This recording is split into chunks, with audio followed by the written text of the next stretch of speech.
Littleton Coin Company is ringing in the holiday season with daily deals. Visit littletoncoin.com for at least 15% off select products now through November 28th. Save on your favorite coins, such as Morgan Silver Dollars, Kennedy Half Dollars, commemorative quarters, and much more. But hurry, each day offers a new deal you don't want to miss. Visit us now at littletoncoin.com. That's littletoncoin.com. Littleton Coin Company, serving collectors since 1945. It's important to properly dispose of unwanted medication or sharps. MedProject offers free and convenient disposal options near you. To learn more, call 844-MED-PROJECT or visit medproject.org.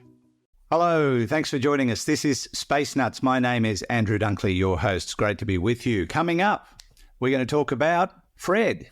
Yes, we are. He's been away, but he's back. You mightn't have even noticed that he wasn't here, but it's true. No, that's right. We'll also be talking about the Psyche mission that's due to launch any minute now. And Fred's got a real personal connection with this one. And the Euclid telescope seems to have run into some issues, but maybe they've solved them. It's the FGS, which is better than an LOS, apparently. Yes. Also, we will be hearing from Bo about maximum entropy, John about the early universe, and Al about dark energy. That's all coming up on this edition of Space Nuts. 15 seconds. Guidance is internal. 10, 9. Ignition sequence start. Space Nuts. 5, 4, 3, 2. 1, 2, 3, 4, 5, 5, 4, 3, 2, 1. Space Nuts. Astronauts report it feels good.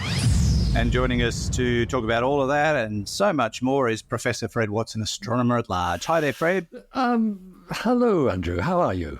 I'm good. You look well. I haven't seen you for a month. Most people are going, what is he talking about? Yes, They do one every week. But we had to do 8 episodes in like 3 or 4 weeks to cover the fact that I was away and then you were away and now we're back and now we're going to do 2 more because I'm away you're again. away.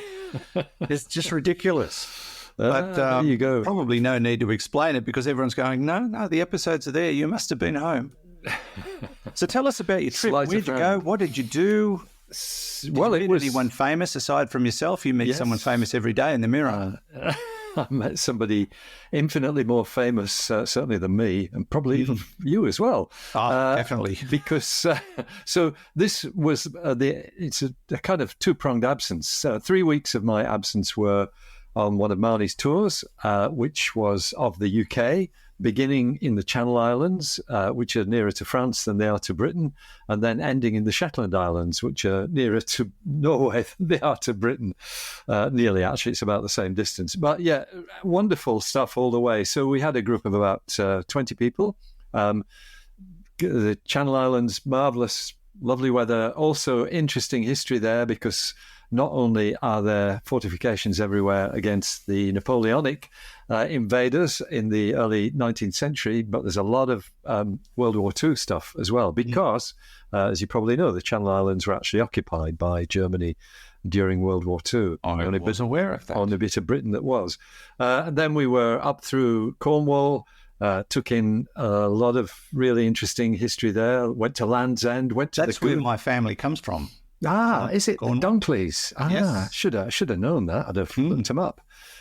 We did look up the site of where Doc Martin is filmed for our Doc Martin fans on the show on the trip. Bit of astronomy to the Goonhilly Earth Station, which is a satellite communication station, which has been there since 1962. I remember when it was built. That's somewhere I've never visited before, so we saw that. Then into Wales, saw amazing stuff, a Stone Age burial site, as well as much more recent castles and things of that sort. We were in Bath at the William Herschel Museum, which is the place where the planet Uranus was discovered. Stood on the spot in the garden in the rain. I loved Bath when we visited. What a lovely place. It is, isn't it? Yeah, it's a stunning city. And it was in Bath that we were joined for the rest of the tour by our world-famous guest, Dame Jocelyn Bell Burnell, the discoverer of pulsars back in 1967. And when we got to Wales, actually, Jocelyn gave us a lovely talk, a public talk, which drew people from all over Wales to come and hear her speaking, as you would with somebody that famous. So Jocelyn was a delight, accompanied us the rest of the way. We took in the Beatles Museum in Liverpool. We were at Jodrell Bank, the iconic radio telescope near Manchester, and then up to Shetland, which was kind of the focus of what we were doing, because we were trying to make the connection between Bronze Age stuff, of which there is quite a lot in Shetland, as well as Iron Age and other more recent historical artifacts. But there is also one of the UK's spaceports. The most northerly spaceport in Britain is at a place called Saxavord, right on the northern tip of Shetland. So we're up there looking at what's being done there. They actually already have one launch pad completed, and they've done test flat firings from that, but have not yet launched a space vehicle. But that is expected to happen before the end of this year. So watch out for the Saxavord spaceport. We will probably talk about it again, and it's a delight to have been there and explored what it's like. Yeah. I imagine building a spaceport, and particularly a launch pad, is super duper technical. It wouldn't be like laying a driveway at a house. There'd be so much more that goes into it. There is, and there's an added dimension with this particular one, because halfway through the construction of all this, they discovered a Bronze Age memorial burial site. Oh. So, as you had do. To get all the archaeologists flooded in.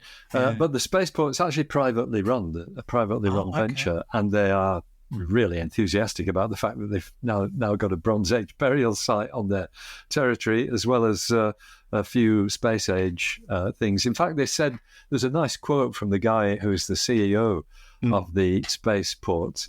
He said, because there's a lot of Viking remains there as well, and he said, our mantra used to be from longships to spaceships, but now it's from the Bronze Age to the Space Age. Oh, that's a good one too. That nice. both work. Yeah, they do both work. I wonder how many times these sorts of projects, not just astronomy, but or spaceports, but projects in general, they do a bit of digging and go, oh, hello, don't tell anybody. Back. Don't tell anybody. I think that happens. I bet it happens. Yeah. It's something you have to be very careful about. We in the Department of Industry, of course, have responsibility for the Australian end of the Square Kilometre Array Observatory, and one of the things that was not done was exactly what you've just described, because the fact that there are probably sacred sites on that country, and some of my colleagues, along with the Wadri people who own the area, they actually walked over the 65 kilometres of this site for the Square Kilometre Array, looking precisely for that, for any sacred sites, any particular sites of significance, which was incredible. One of my colleagues is a specialist on that, and it's amazing to talk to him and find out what lengths they went to get all this right. Most importantly, though, Fred, on your trip, did you manage to run into Duncan from Weymouth? I didn't. As I mentioned, I think at the time when we last heard from Duncan, we were passing through his territory, but it turned out that there was no way of actually stopping or even it was a long transfer from that's a good point, from Southampton right down to Penzance, which is near Land's End, and there was no way of stopping anywhere except at motorway services. Oh, right. Well, maybe another day. Maybe I think Duncan will. I'll keep him posted though, because it's very nice to know we've got somebody who listens to us in Weymouth. He might not be doing anymore. And I'm sure he is. He's always got questions for us, and I'm sure we'll hear from Duncan again. That's very good. Now, Fred, we've got a couple of topics to discuss. I think we'll start with the Euclid telescope issue, because it's been it happened to Hubble, it happened to James Webb, and now it's happened to the Euclid telescope. This is the one that was sent up by the European Space Agency. Indeed. And it's got a very, very intense mission ahead of it. And they've been doing the tests, and they found a problem with the FGS, the Fine Guidance Sensor, which sounds very important. It is, yeah. You're right. It's what lets you point the telescope in the right direction. Yes. And so there was an issue. And the thing is that, Andrew, with a telescope like this, which is a survey telescope, it's basically mapping the sky. And we've done that with telescopes I've been involved with here in Australia. And what you're keen to do is not lose any time between observations. You're mapping one bit of the sky with your telescope. Usually, we used to use photography. That's gone now, but and it's all electronic detection. But what you don't want to do is then spend half an hour looking for the next bit of sky that you're supposed to be observing, and locking onto the stars that let you guide your instruments. And that was the issue with the FGS, that it wasn't working. And because Euclid needs to zap to a new field of view basically every hour and a quarter, they had to get this right. Using guide stars, by the way, that came from another ESA mission, the Gaia mission, which is a very accurate astrometry mission, one that lets you measure the positions of stars in the sky with incredible accuracy.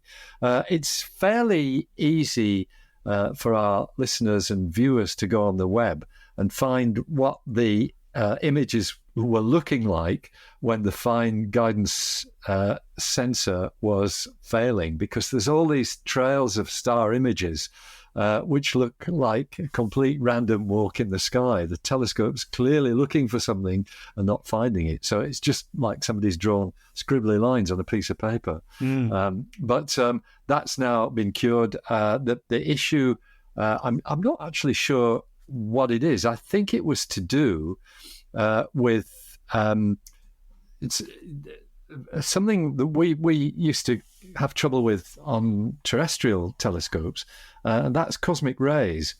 So cosmic rays is something we know, subatomic particles that come down from the universe.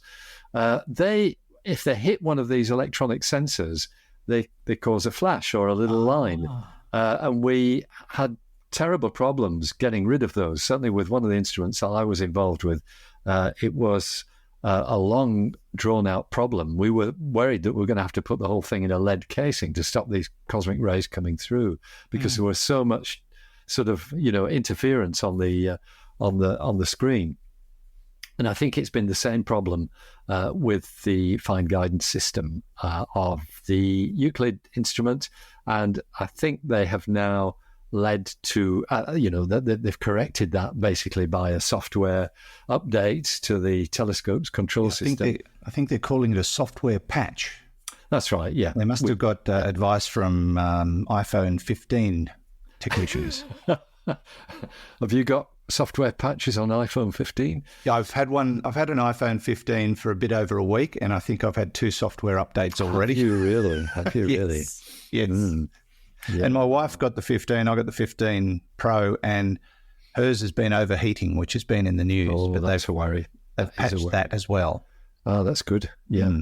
Well, yeah, software patches are things that you can apply that, I mean, in your case, it might, or in your wife's case, it might well have been to do with the charging rate or the the discharging rate that might need software control. It was something different for Euclid, but the good news is it's fixed. Yes, indeed. Now, let's remind everybody what Euclid's mission is. It's got a big job. It's going to be scanning the night sky and changing its observations every 75 minutes as it scans the universe. It's out there in that Lagrange point, where it will sit and spin and carry on like a pork chop. But it's got one of the most intriguing missions, I think, of the modern era. That's correct. So it's got it's doing what we've been doing for a while from terrestrial observatories, but doing it in a big way. So it's measuring billions of galaxies, and essentially, there's 2 points to this. That one is mapping the position of the galaxies, and the other is looking at their shapes as well, because that tells you about gravitational lensing. So what you will end up with, we hope, after I've forgotten when remember we did talk about this, sort of. I think it was 2027, we're going to get some results back from this mission, because it's something that takes time to do. We'll get the most up-to-date or the best 3D map of the wider universe that we've ever had. But its real function is looking at the way the universe has been expanding over the last 10 billion years or so. And from that, teasing out information about those two big mysteries, dark matter and dark energy, both of which affect the way galaxies are distributed in the universe. And so hopefully by the end of it, we'll have a much better clue about the way these two phenomena behave. Whether it tells us what they are or not is another matter. Indeed. Speaking of which, there was a story recently, a group of Australian scientists have put forward evidence that they say strongly supports dark photons. Yes, that's right. Dark photons. Yeah, I saw that story. What are they talking about there? So this is, you're absolutely right, it's Australian-led. And what the story is about is to do with the suite of subatomic particles that we know exist. And in particular, there's been focus on the muon. And there is an issue with the magnetic field of the muon that is not understood. But if you postulate that the universe contains, as part of its dark matter suite, whose nature we don't know, but if you postulate that some of that is dark photons, that means an equivalent to a photon, but an invisible one that belongs to the dark universe, if I can put it that way. If you postulate the existence of dark photons, the issue with the muon magnetic field disappears. And so, and they say that this discovery suggests the existence of dark photons with actually a really high degree of confidence. I think they said it was a 6 sigma result, which is just a shorthand way of saying it's very likely. But they haven't yet found a dark photon. What they found is perhaps a mathematical proof that dark photons exist. Now, whether a mathematical proof is good enough for what we think of in the dark universe, that's a different matter. But I think this is work that will continue to go on. And dark photons, quite exciting. I think you and I have talked about them before, Andrew. We might have. I'm starting to think there's probably going to be a dark equivalent to everything. Everything, yes, that's right. A dark thread, dark everything. Yes, don't go near the dark Fred. Can't imagine. He's at large. An angry Fred. Can't imagine it. You mentioned muons. I know what they are. Where we've moved, there's a cat across the road, and it gets its muon. It sounds like someone strangling a chook. The poor thing. I'll record it one day. You've got to hear it. I've never heard anything like it. Yeah. But yes, all right. And back to the Euclid mission, we watch with interest, but it's good to know they've got the bugs out. This is Space Nuts. Andrew Dunkley with Professor Fred Watson. Okay, let's just take a little break from the show to tell you about our sponsor, NordVPN. Now, I've talked about NordVPN many times, a virtual private network. It is such a great asset to have in your arsenal to stop all that nasty stuff that happens on the internet, and we've all been victims of it. Spyware, spam, you may have been hacked, you may even have your details on the dark web. Censorship is an issue, geo-blocking, malware. Gosh, it's a nasty list, isn't it? But NordVPN can protect you from that. Now, how do you get onto NordVPN? You type in NordVPN.com and then hit /SpaceNuts, because as a Space Nuts listener, you get a special deal. So enter that, and it will bring up an interface where you can learn more about NordVPN and the offer available to you. Now, the first thing you'll notice is there's an exclusive deal. If you buy NordVPN through us now, you get 4 extra months with a 30-day money-back guarantee. And you can go down through the list and look at some of the information attached to your computer that Nord picks up just by interfacing with them. Now, if you want to click Get NordVPN, it shows you all the packages that are available and all the services. Now, I've mentioned some of the things that you've got to look out for online. Nord does that for you. Now, I use it. I use Nord every day. I particularly love their password system. All my passwords and usernames are stored in what's called the cross-platform password manager. It is encrypted. No one can hack it. It's attached to a master password system, and it really does sort of put everything in one place, so you never have to remember anything except your master password. So it's brilliant. That's my favourite thing of all. But I use malware protection. I use the tracker and the ad blocker. Of course, high-speed VPN, and I still don't know how they get higher speeds than my internet service provider actually provides, but it does happen. You can get 1 terabyte of cloud storage. It just depends what level of service you want to go. There's a standard, a plus service, and the complete package. Now, if you go with a monthly plan, it costs a little bit more. There's a 1-year plan, or if you go the 2-year plan, it costs less per month over a longer period. But go and have a look at it for yourself. I honestly think it's the best in the business, and they are working very hard to make the internet a safer place for everybody. That's their mantra.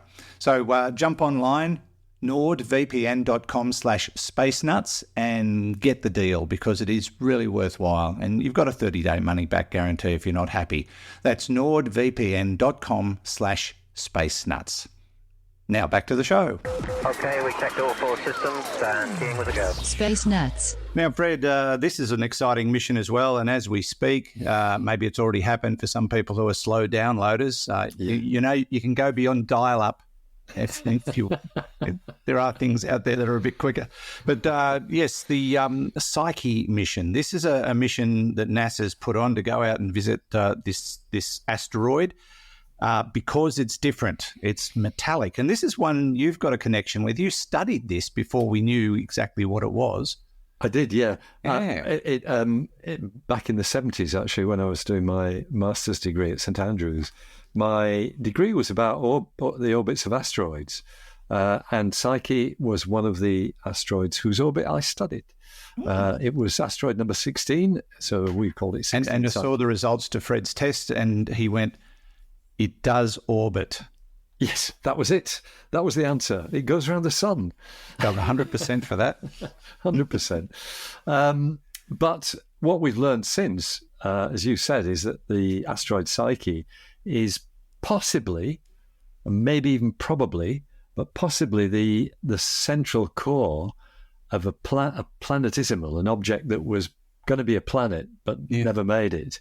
And, you know, the way planets eventually come into being is by accretion, things banging into each other, and that includes the stony material and the metallic material.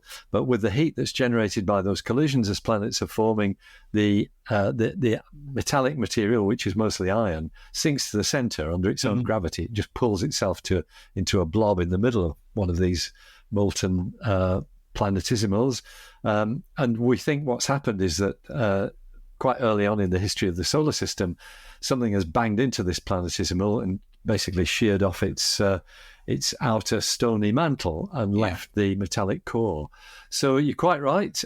We have a launch date in US time of the 12th of October. That's probably the 13th for us here in Australia. The spacecraft of the same name will be launched towards the asteroid Psyche. And it's a fairly long trip as well. It's not something that's going to happen next week, the arrival there. It will blast off, as I said, October 12th at that's US Eastern Daylight Time. And then we'll have to go 3.5 billion kilometers. And it's actually got gravity assist maneuver somewhere in there. I can't remember which planet it's going to get a jump from. It's probably Jupiter. I should check that, shouldn't I, before I start speaking? But there is a gravity assist mission maneuver, at least one involved, and eventually the Psyche spacecraft will arrive at Psyche, the asteroid, in 2029. Psyche is kind of on the far edge of the main belt. It's towards Jupiter rather than towards Mars, and then we'll see images of what this strange object looks like. So it's very exciting, especially for somebody who studied the asteroid in his youth. So what exactly are they hoping to glean from this? I mean, we've just recently seen the return of some asteroid dust. Yes, that's right. Which was from a rocky, icy asteroid. What are they hoping to find in regard to this one? Well, there's there are mysteries with Psyche. This is 16 Psyche, isn't it? Yes, 16. It's asteroid number. Yeah, yeah. That's right. So asteroids, after the first one was discovered, Ceres in 1801. It took a little while before people realised that wasn't just a planet. It was one of a large number of objects, but very quickly these were all numbered in, and so they're numbered in chronological order. So I think 16 Psyche was discovered in the 18-somethings. 52. 52. I was close. Yeah. But so it's but the thing that's interesting about it is that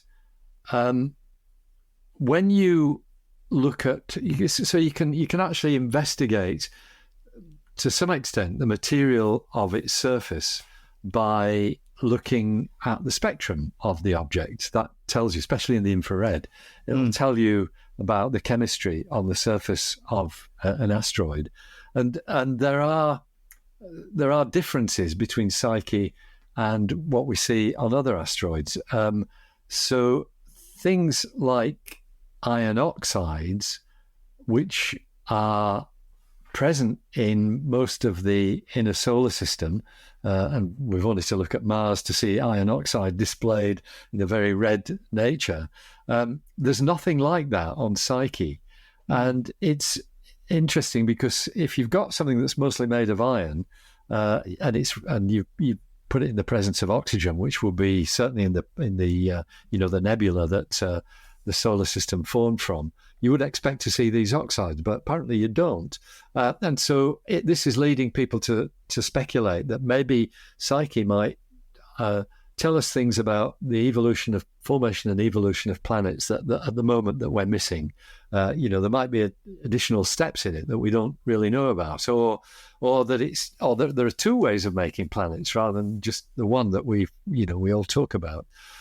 So that will be what Psyche will do. It's, I think, as far as I remember, it will be in orbit around Psyche, and will basically analyse it to death. Yes, its orbits are something like 700 kilometres, and it'll get closer and closer to the asteroid, and eventually will, so it'll be able to pick up sort of things like gamma rays from the surface, which will give you all kinds of interesting insights into what the surface is about. So, I hope you and I last on Space Nuts to 2029 so we could talk about all this. It's going to be very exciting. They're not landing anything on it or trying to get no. a sample or anything? As I understand it, it is basically an orbital mission with no lander, but being orbited by something that's festooned with state-of-the-art instrumentation. Yeah, gamma ray neutron spectrometer. Whoa, this is high-tech stuff. I think it's going to spend like half a year in orbit before it's completed its mission. Something. Yes, that's right. Yes, they've got what they call different orbital regimes named A and B. So the first, the A orbital regime is 56-day orbits, and that's going to be looking for a magnetic field, which would be really interesting because if it has a magnetic field, it probably tells you that once it was part of something that was going to become a planet. And then the other orbital regimes are basically much longer. I'm sorry, I misled you there. The orbital regime lasts for 56 days. It's not an orbit period of 56 days. These will be much shorter than that. Yes, of course. Do we know how big 16 Psyche is? I suppose we do. It's a matter of what is it, 100-ish or 200 kilometers, 279 kilometers. There you are. Oh, it's a big one. Shaped like a potato. Yeah, it is. Yeah. So, well, for it to be the 16th asteroid discovered, it would have to be, and it is on the far side of the asteroid belt. So it has to be a big object to reflect enough light for telescopes in 1852 to actually detect it. Well, if it's made of metal, it'd be pretty shiny. It's hard to imagine what a metal asteroid would look like, isn't it? But my guess is it's not shiny at all. I think it'll be. It might look like I don't know, maybe a freshly laid road tar surface or something like that. Hard to estimate. Well, I mean, you can look online and find artists' impressions of what Psyche might be like, but we really don't know. What happens to the spaceship when the mission's over? As far as I know, it will continue in orbit around Psyche. It'll just stay there, become part of the asteroid belt. Yes, that's right. I don't think there's a plan to collide with the object itself. Because they might change their mind. They might change their mind. That's right. You know what? Astronomers, just like tradesmen, love crashing into things. Love smashing stuff up, as you know. Absolutely. Smashing up is part and parcel of what we do. Yes, absolutely true. By the way, the slingshot is around Mars. Yes, I think that makes sense because it's going that way. Okay. Well, lots to learn, but not in a hurry because we won't see it arrive until August of 2029. So hold your breaths and we'll get back to you shortly. This is Space Nuts. Andrew Dunkley here with Professor Fred Watson.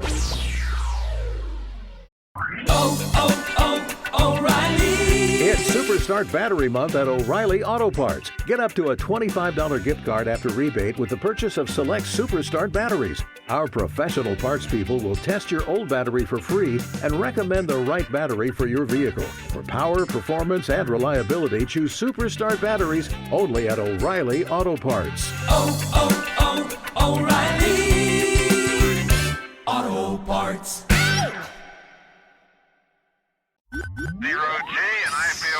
Space Nuts. Okay, Fred, let's tackle a few questions. Got a whole bunch because we've sort of not been able to talk for a while, and we've got squillions of them. And with episode 375 not far away, we'll have plenty of ammunition for our Q&A program when we get to it. But let's just tackle a few audio questions.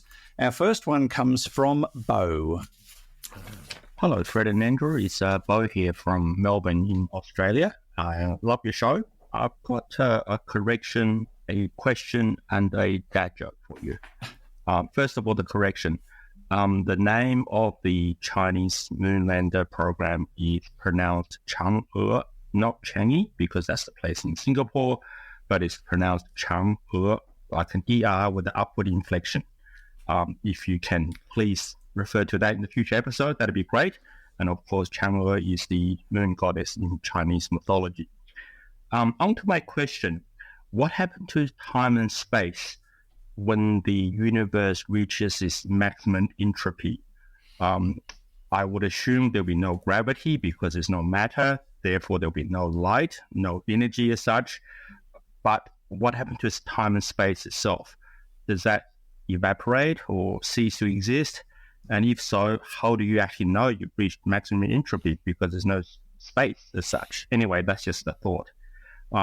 As for the dad joke, well, can't remember because it's not apparent. Buntish. Thank you very much. Love your show. Bye. Thank you, Bo. Chang'e, I will try and remember, but don't quote me on that because I'm terrible at remembering these things. But yes, thank you for the correction. Time and space and maximum entropy. So what are we talking about here? So maximum disorder, and it raises a really interesting point, which I've never really kind of thought about because, as I guess, he's implying as the universe continues to expand, and we think it's going to always be expanding because dark energy seems to force that expansion to increase. its velocity so that we've got an accelerating universe. So the entropy is always going to be increasing. And so a time of maximum entropy would really correspond to a time when the universe had reached its final state. We don't really know what that is because there have been suggestions that there may be a big rip, so that space itself somehow gets full of imperfections and tears. That certainly would constitute an increase in entropy. So I think the end point of entropy is really the end point of the universe, and the universe doesn't seem to have an end point. It seems to be an infinitely expanding entity. Well, it'll eventually run out of hydrogen fuel, so star formation will stop, and stars will burn out. They will usually turn into black holes or white dwarfs, which the white dwarfs will eventually turn into black dwarfs, which are just inert lumps. Black holes can evaporate eventually, so perhaps in many hundreds of billions or even trillions of years, we might find that the black holes have all evaporated. Meanwhile, entropy is continuing to increase.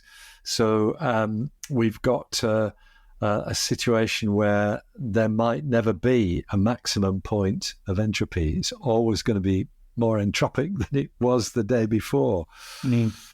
So does that mean time and space will continue until they stop? Who knows? Because time began at the moment of the Big Bang. That's what relativity demonstrates. Yeah. And if you've got an expansion that's going to go on infinitely, unless if there is such a thing as a big rip, and some cosmologists do talk about that, then maybe that will rip time as well. So how do you time we know distorts because we see relativistic effects, and we can measure those. We know that time can bend, but whether it can rip and therefore become the end of time, who knows? Very profound questions, Bo. Yeah, they are. You'd have to have some kind of substance to have something rip, though, wouldn't you? I mean, well, but that's the issue, that there isn't a substance. It's space. It's the fabric of space, whatever that is. It's not a fabric. We use that term glibly. That's right, because it isn't a fabric at all. But it does have structure, because that is what actually bends for with gravitational lensing, for example. It's the structure of space that's bending. Yeah. Okay. I just heard that cat. It's actually our puppy. I know, complaining that something's coming up the driveway. That'll do it. They're good alarm clocks, and they're very, very good guard dogs sometimes. Did we cover everything? Yes. I'd really appreciate Bo's comment on Chang'e as well, because I have not put that inflection at the end. Chang'e. Chang'e. I've been way off the mark. Apparently I went to Singapore, but that's fine. We just revert to simplicity when it comes to trying to decipher foreign languages. You should have heard my attempts at Spanish over the last week. They were total rubbish. Yeah. It's funny how we struggle with other languages, and the accents kind of mess it up too. Thank you, Bo. Lovely to hear from you. Next is John. Hi, this is John from Madison, Wisconsin. If all of the stuff early at the beginning of the universe was as close together and as dense as I imagine it to be, how did it not all just get trapped inside a big black hole? How did it get away from itself? Thanks. Yeah. Thank you, John. We get a lot of questions about the early universe and what happened and why. And he poses an interesting one. Why didn't it all just sort of, conglomerate and stay where it was and get... Well, maybe it did get trapped in a black hole and we're inside it. Well, that's a theory. Some people have postulated the idea of an event horizon sort of at the edge of the universe. But I think the bottom line, John, though, is that you're absolutely right. The density and temperature in the early universe were unbelievably high. The there was a kind of trigger point at 3 minutes that allowed the nuclei of atoms to form. So it had cooled down after 3 minutes, enough to let that happen. But I think the bottom line is that the expansion of the universe, which was generated by whatever energy source actually caused the Big Bang itself, because we know it was a very, very energetic thing. Yeah, I've got an audience in there. Marnie's not doing a very good job of keeping him quiet, but that's because it's impossible to shut up. So you got so much energy that what I guess we're saying is that overcomes the gravitational pull of the stuff that's in the universe. So the universe is always going to be a balance between the energy of the Big Bang and the gravitational pull of what's within the universe. And that's why before the discovery of the accelerated expansion, that's why we thought the universe would likely collapse on itself, because of the gravitational braking effect of all the matter in it. That finally would overcome the energy that was imparted to the universe by the Big Bang itself, which is what stopped it forming into a Big Bang forming into a black hole to start with. It's so hard to get your head around the time scales, but the Big Bang happened. Lots of things happen in very, very short spaces of time. You talk about formation of atoms after 3 minutes. Well, the thing that's the most rapid, the blink of an eye thing, is the inflation, which started something like 10 to the minus 33 of a second after the Big Bang and lasted for about the same length of time. Meanwhile, the universe went from the size of a football to the size of a galaxy in that interval. Now, that itself must have had an energy source, the inflation, which we believe, and there's really good evidence for believing that actually happened, that was a fundamental part of the aftermath of the Big Bang. If you can call 10 to the minus 33 of a second the aftermath.